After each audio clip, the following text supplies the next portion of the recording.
Um, okay, good morning, everyone. Welcome back to Microeconomics, Chapter 11.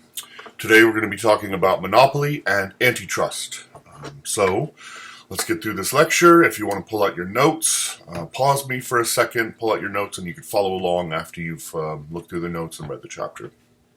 All right, here we go. Section 11.1 discusses mergers. You basically just need to know that there are multiple different kinds of mergers. There is a merger where two firms come. Oh, we had. It's embarrassing. My daughter and I had a little paint your nails night the other night, so I just remembered when I saw my pink fingernails. So anyway, okay. Section 11.1 is about corporate mergers. A merger is when two firms merge together, and the two firms continue to exist. An acquisition is when one firm is bought by another. Sometimes the second firm, which has been bought, still exists, as in the case of like Snapchat when Facebook bought it. But basically you have one parent company and a subsidiary under that acquisition type of merger. Antitrust laws, we'll talk about that later. Here is a little history of mergers. You can see that mergers were really popular during the 1990s, during the 90s and early 2000s when the economy was exploding under the dot-com boom. And a lot of these are dot-com mergers, like petfood.com mixes with petkibble.com. A lot of these companies were extraordinarily overinflated in value. And they were sort of being snatched up left and right. Didn't always work out for the best, but that is why you see such a massive boom of these mergers and acquisitions there toward the late 90s and early 2000s. Okay, antitrust. What can we do about monopolies? In the late 19th century, we passed the Sherman antitrust laws. This was during sort of the populist movement in American history.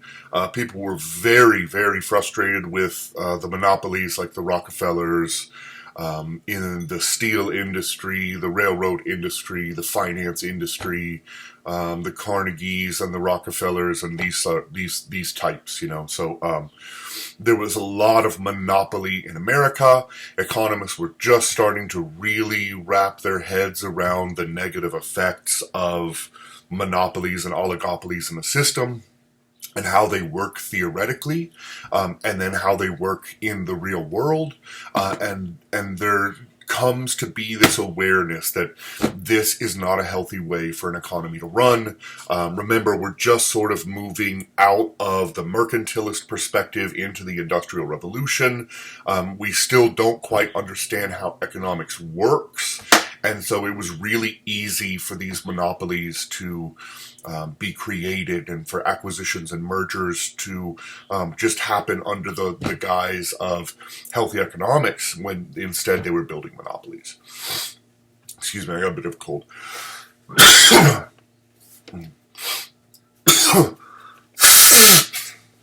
Okay.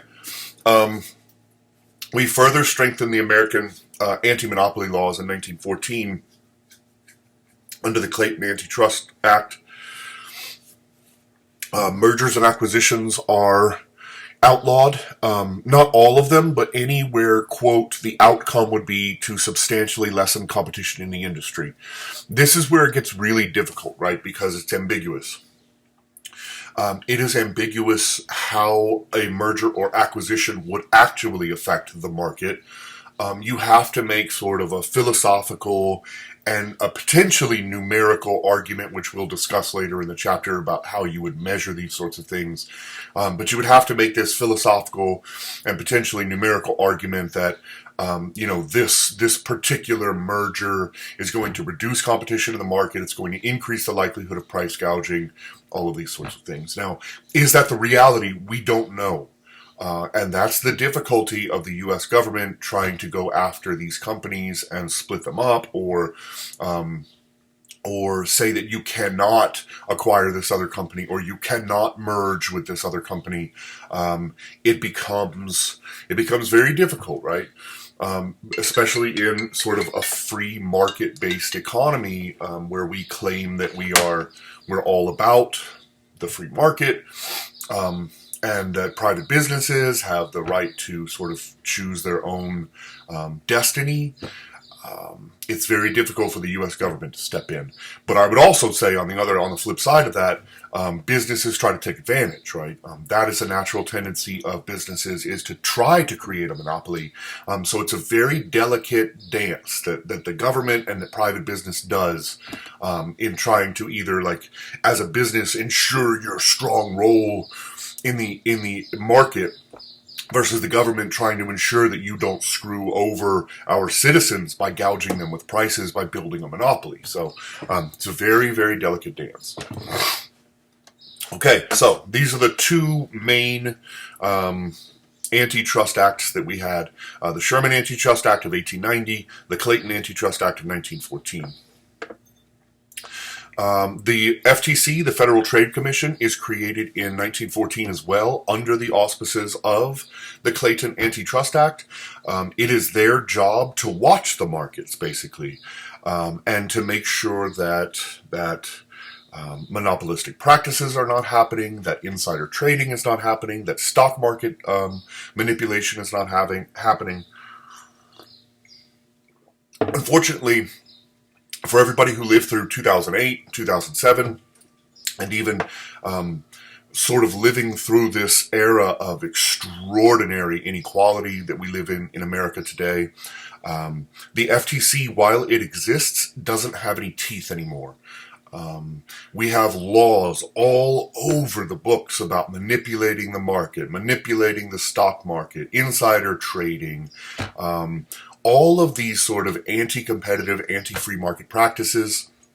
We have laws that exist. The Federal Trade Commission is supposed to enforce those laws, and unfortunately, under most of the contemporary presidents, the FTC has been toothless. So while the laws do exist to ensure that we have a little bit more fair economy and that people aren't screwing the system at the very top, unfortunately, the FTC doesn't really do anything. We are seeing a slight uptick in activity from the FTC under the Biden administration. We'll see if that's real or if it's just sort of pandering to the radical left end of the party. I don't really know, but I'm very interested to see whether the FTC is actually given teeth again. So we shall see. Watch this space, I guess, Okay, we also have an extension of the Clayton Act that comes in 1950. It's called the Seeler-Kefauver Act. It's named after two senators, two American senators during the 1950s. And this restricts vertical mergers. One of the problems under the Clayton Antitrust Act is it just was about horizontal mergers. It was only about, two steel companies merging together to make a larger steel company. Well, now we're taking in vertical acquisitions into account too, right? I have a steel company, but now I'm going to buy an advertising company, and I'm going to buy a logistics company, and I'm going to buy a supply company so that I can sort of run the entire gamut of the market up and down. Sometimes that is illegal. Sometimes, for the most part, it makes things more efficient. So don't misunderstand me and think that these vertical acquisitions are always a bad thing. Generally, they're a good thing, right? But sometimes you can take advantage of the situation. And this is why the government's sort of just watching, There are also conglomerate mergers. This is where, say, a media company like Facebook will buy a cupcake company, right? I mean, they have literally nothing to do with each other. They're just conglomerations. And it's smart in a sense that you're spreading your risk, right? As an investor, there is a need for you to spread your risk, to diversify your portfolio. If you've ever sort of heard that phrase, This is a company's way or a firm's way of diversifying their portfolio, right? I'm Facebook, I'm in social media, I'm snatching up social media platforms left and right. But I also want to get in the cupcake game because I think that there's profit to be made in the industry, and I want to sort of diversify where I'm putting my investments. Okay, so generally the U.S. government does not get involved with these conglomerate mergers, right? Because you're not really affecting any one market. They're almost only tangentially related because they're under the same umbrella company, but they really have nothing to do with each other. Okay. Let's see. Okay, we're going to move on to the measurements of industry concentration or market concentration. And we're not very good at this. I will admit, economists are still trying to figure out a good way to understand how we can measure market capture, market concentration, monopolistic practices. There's a lot of different ways that you could approach it because the measures are so ambiguous, right? So we don't even really know what it is we're measuring at this point. This is a difficulty, and this is part of the difficulty of the fact that economics is a baby science. We're only about 100 to 150 years old. It's a very, very new branch of science, and they're still trying to determine their own terminology and their own data collection techniques and their own measurement techniques, right? So they're still playing around with how we might measure this. So here are two ways of measuring market concentration. First, you have the four-firm concentration ratio. The idea here is that you have a market, and the market is 100%, right? By rule, right? You have one market. All of the sales in that market add up to 100%. We want to know what is the concentration of the percentage of the market owned by the top four companies, okay, or the top four firms. We add up those percentages. If it's below 50, again, this is really ambiguous, right? If it's below 50 for those top four firms, you have a really competitive market. If it's above 50, you need to start worrying.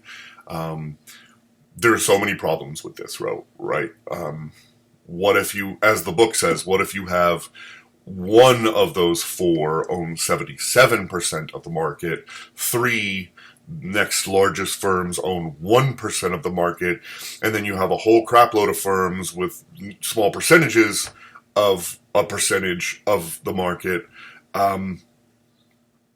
you still get an 80 Herfindahl index, but you have one firm with 77% of the market. Whereas if the four firms split that market 20-20-20-20, you still get a score of 80 by way of the Herfindahl index. But that is not nearly as concentrated as this 77 and 1 and 1 and 1, right? This 80 and this 80 don't seem the same, but the measure says they are the same. So that's a real problem. And that's the four-firm concentration index. And the next one is the Herfindahl-Hirschman index. They try to take in that size that we were just talking about, right? 20% versus 77%. And what you do is you sum the squares. So you take that number 20 and you square it. 20 times 20 will get you 400, right? And then you add all those up. So if you have the top four companies all each own 20, you would get a Herfindahl Hirschman index of 1,600. They're claiming that anything below 1,000 is a really competitive market. You don't really have any monopolistic or oligopolistic problems. Anything above an 1,800 is a real problem. You're starting to get serious concentration in the market. I think that this is a phenomenally better measure. There are still problems with this, but this is way, way better than the four-firm concentration ratio, which says that a 77 and a 1 and a 1 and a 1 versus a 20-20-20-20 these two 80s are the exact same thing. BS. That's not true. There's clearly more concentration in the one where a company has 77% of the market share versus four companies have 20%.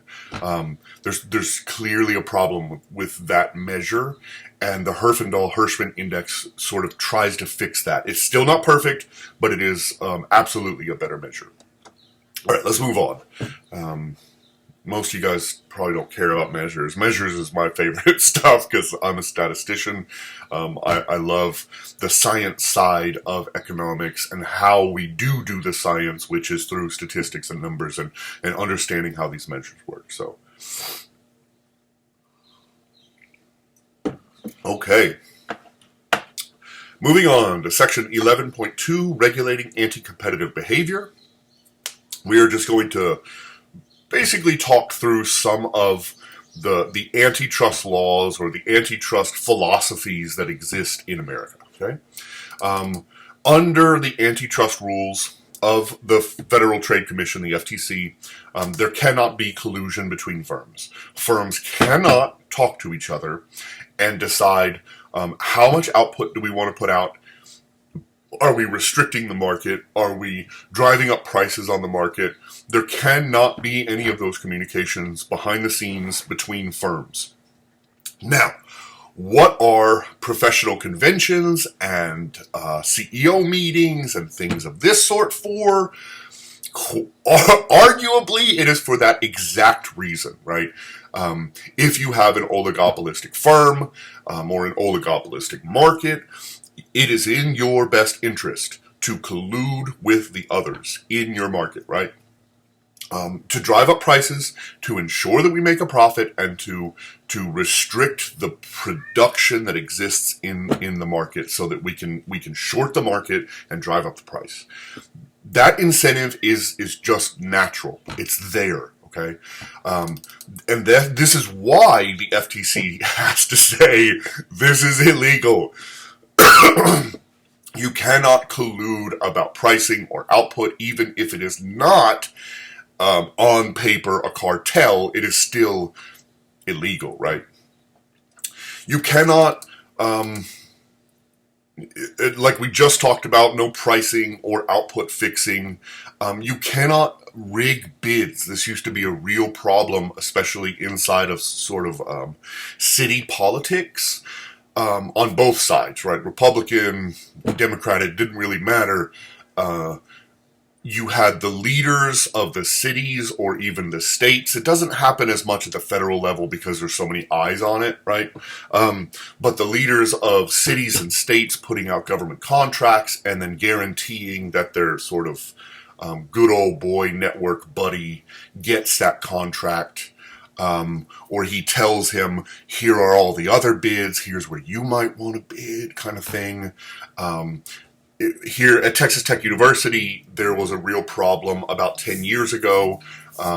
There was a stupid giant parking garage that was being built for millions upon millions of dollars, and then we found out that the contract was sort of illegally won by the president of the university's best friend from back in the day who owns this construction company, and now this parking garage is way over budget and blah, blah, blah. President got fired, this guy got put in jail, they had to pay some fines, but this is the sort of thing that happens, this bid rigging, and you see it all over local politics. And so it's really hard for the FTC to get that nitty-gritty on the ground. They're generally just looking at sort of the overall national picture and the national markets, right? So be very careful if you're in city or state government. To watch out for this. There's a lot of corruption at this level, especially through these government bid projects. Okay, you cannot, this is the next little rule from the FTC, you can't divide markets. You can't meet with your competitors. Say I own, man, what would be a good example? I don't know. How about one of these like vape shops? They're everywhere, right? Say we have like 5 vape shops in the region here in West Texas, and we all get together and say, look, man, I'm tired of competing against you. How about you take Amarillo, I'll take Lubbock, you take Abilene, you take Midland, and you take Odessa, right? And you'll shut down your shops in my town, I'll shut down my shops in your town, you can charge whatever prices you want in your little district or region. This happens all the time. Again, it's really hard to watch things on the local or the regional level. So things can get really wonky down here at the sort of the minimal level, the local level.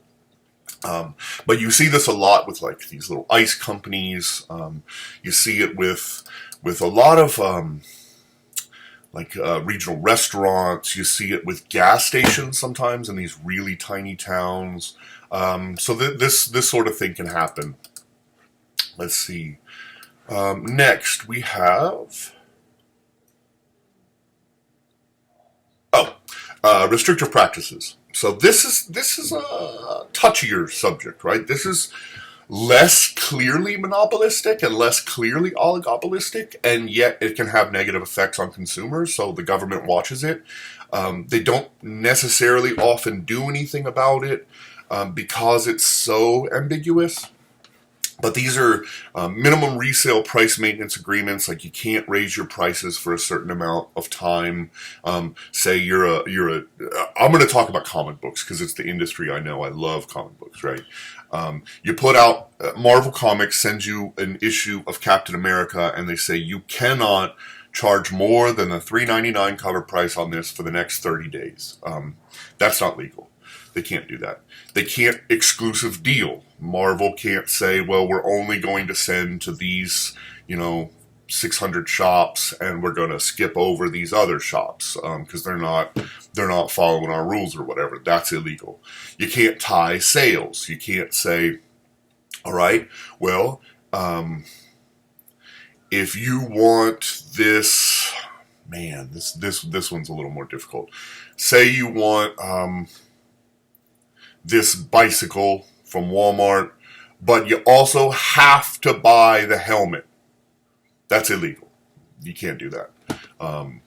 You can't force someone to buy two products just because they want the one product. So these are less important. They're a little more ambiguous about whether they are really monopolistic or whether they're realistic, or Walmart kind of does have an incentive to sell you a helmet when you buy a bike. So these are a little more difficult. All right, we are at section 11.3, regulating the natural monopoly. Here's where we jump into the nitty gritty, the graphics. I've noticed in the short answers that some of you loved these graphics and some of you had a really hard time with it. Don't feel bad. It's just the way that different people's brains work, right? Some people love these pictorials. I particularly like these pictorials. Some people, it just gets really confusing, right? And they like to read just the explanation in the words, and it makes more sense to their brain, right? So just intake it however you intake it. I hope it starts to become a little more clear, these graphs, okay? All right, so figure 11.3 basically is showing you all of the different choices that the company and that the government can take. The company is at 1, right? This blue option 1, leave them be. So we have a monopoly in the system. The government has some possible choices that they can make. The first is leave them alone, let them do what they're doing. Okay? In this case, the company or the firm will be at point P, right? That is where the marginal revenues cross your marginal costs.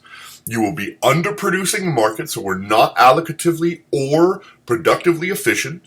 The people want more. There's demand out there. And it's at a higher cost than should be, right? It's at a higher price than equilibrium price. So this is bad. This is sort of what we discussed in the last chapter with monopolies. Monopolies are always bad. They always underproduce. They always price gouge. And consumers are always worse off, okay? So this is what happens if the government decides to leave them be. You produce at point P. You're allocatively and productively inefficient. Now, the government can split the company. This is option 2. Unfortunately, because the market is so expensive to enter, splitting the company will now cost us even more, all right? Because you're going to have to find somebody who can cover the cost of entering this extraordinarily high sunk cost market.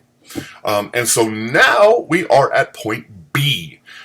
We are producing even fewer items than we were before, and we are producing them at an even higher cost than we were under just a simple monopoly system. So this is not necessarily the answer, right? It is even worse for everyone. It's worse for the companies. It is because they can't produce as efficiently as they even did before. You now have lost a lot of sunk costs. Consumers are paying more than they were under the original monopoly system. And production is even lower now. So this is a big problem. Okay, and that's if you split the company.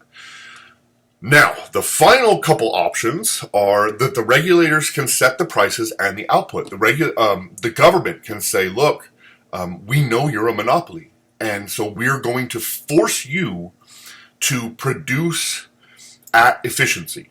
Okay? We're not going to allow you to make the choice to gouge your customers, right? And so we have 2 options as to what we can do here. Under hypothetical 1, we can make the market perfectly competitive, and that means that we'll be at point C on the map, 8 and 3.5. Okay? This means setting prices at C, as in a normally operating market. Remember, when you have a normally operating market, output is going to meet marginal cost curve. Okay? And that means we're producing at zero profit, we're allocatively, and we're productively efficient. Unfortunately, monopolies are in an expensive game, and so they will be losing money if they produce at point C. They will be under the average cost curve. I don't know if you see that, but if you're on the marginal cost curve and at demand at point C at 8 and 3.5, you are always losing money because you're underneath the average cost curve. And so under this circumstance, the government has to subsidize the company. The government must feed the company money to cover their losses and to at least ensure that they are operating at a break-even point, right? Because eventually, if they don't, this monopoly will shut down, and then no one will have this product. And then the government might have to build their own monopoly from scratch, basically, in the same market. So remember that if the government makes this monopoly produce efficiently, the monopoly will lose money and the government will have to subsidize it. Okay. Finally, the hypothetical 2 under the government regulates prices. Okay. This is at point A. The government says, okay, we are not going to force you to produce at maximum efficiency. Because we recognize that you will lose money. But we are going to force you to at least produce on the demand curve, okay? So we will be productively efficient. You will be producing enough goods for the market at a particular price where we are productively efficient. We will not be allocatively efficient because the people would want something better. They would want cheaper prices and more output. Unfortunately, that would cost the company, and it would eventually drive the company into bankruptcy. So the government says, okay, produce on the demand curve, produce at a profit. So at least we're productively efficient. We might not be allocatively efficient, but you're also not going to go out of business, and we're not going to have to fund you. So pick your poison. There's 4 options here. These are really the only 4 conceptual and theoretical options, right? And so you have to sort of pick your poison. We want to leave them alone. Do we want to split the company and kind of screw over consumers? Do we want to force the company to work at market competitiveness? And eventually either buy out the company through subsidies or force the company into bankruptcy? Or do we want to force the company to produce at productive efficiency but not allocative efficiency? Okay, so these are the 4 options. there are also some different ways, if the government decides to step in, to sort of set prices and production output. Okay? We have first the cost plus system. The cost plus system is a system that is still in use today, but was mainly used in sort of the 60s, 70s, 80s. It was the idea that the company, usually a public utility, simply says, okay, these were our costs. We're going to have to, the government guarantees you that they'll pay for your costs and they'll pay you a slight profit margin, right? So, unfortunately, this just means that the company doesn't take their costs into consideration, right? Their costs start to inflate and inflate and inflate and inflate, right? Because now they're just telling the government, well, it's costing us more and more and more and more. I have no incentive to actually be efficient. I have no incentive to invest in new equipment. I'm just going to send you the bill every month, right? And so this is not really a great way to improve. You basically just pass your higher costs on to your customer, and the government is guaranteeing a really crappy industry. I mean, if you look at Texas and our utilities under the winter storm, I mean, this is exactly what happened, right? The government guaranteed this cost plus system. The utilities just keep pumping the costs back into their customers. They refuse to reinvest, and so their equipment's breaking down. And they've been allowed to do this for the last 20 years. There's really no consequences. There's no reason for them to improve their services or to improve their equipment. And so this cost plus system can be a real drag on the system. But it can also be like really good if you got a buddy who owns the public utility system and you're the legislator, right? You throw me a little kickback and I'll make sure that nobody bothers you about how crappy your company is. There's a little bit of that going on, you know? Okay. We have another option. We have the price cap regulation. And this is generally what we think about if we think about the carbon tax system that they're trying to implement across Europe. Okay, this is the idea that the government sets a price that the firm can charge for a product. Say a kilowatt hour of electricity, right? You can only charge $1 per kilowatt hour of electricity between 2021 and 2023. And then when it moves to 2024, now you can only charge 97 cents per kilowatt hour. And in 2026, now you can only charge 94 cents per kilowatt hour. And in 2028, now you can only charge 91 cents per kilowatt hour. So it's slowly decreasing so that you force the company to become more efficient and to invest in better technologies over time, right? Because you're at that dollar per kilowatt hour. And if I can produce at 90 cents per kilowatt hour, I get this 10 cents profit, right?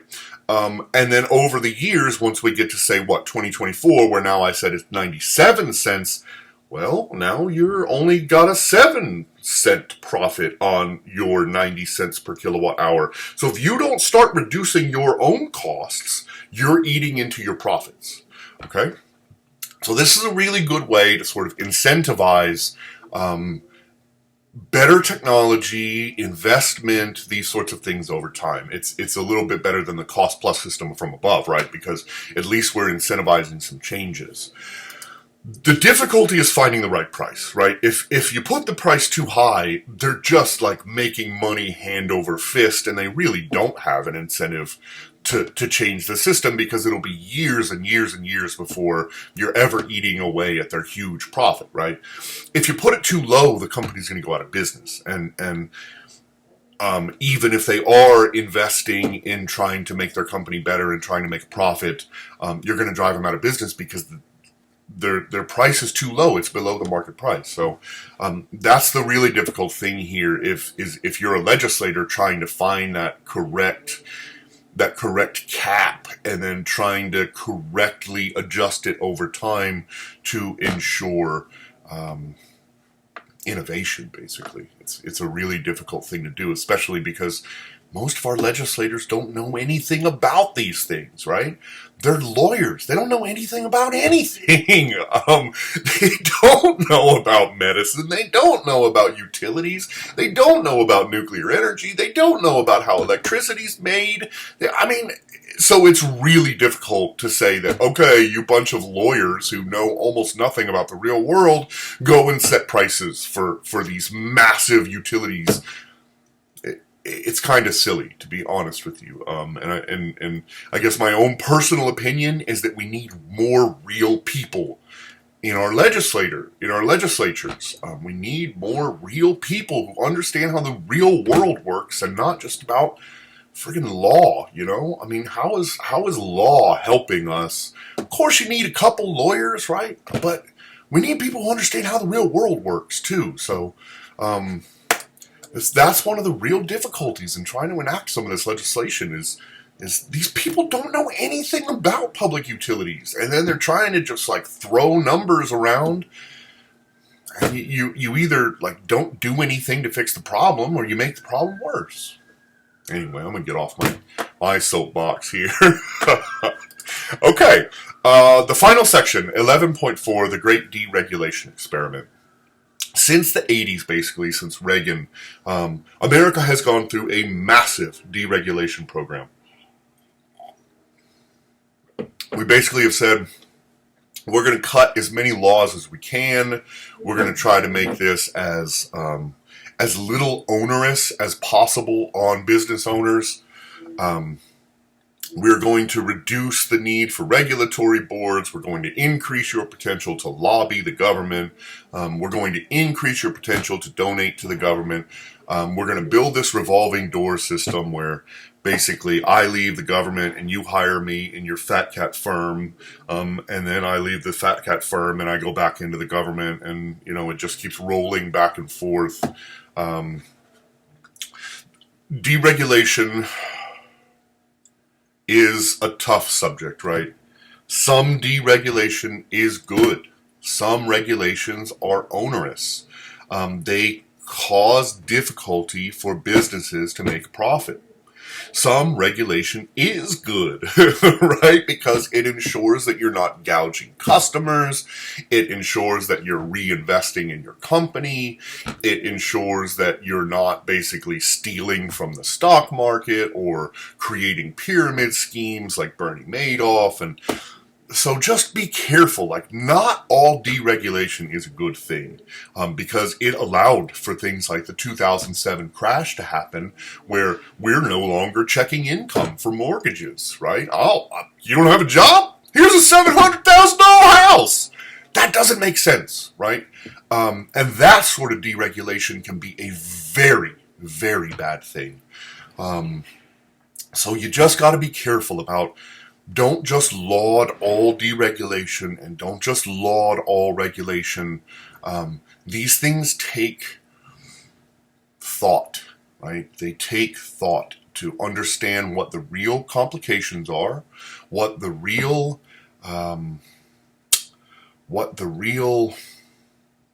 consequences of deregulating a market are going to be.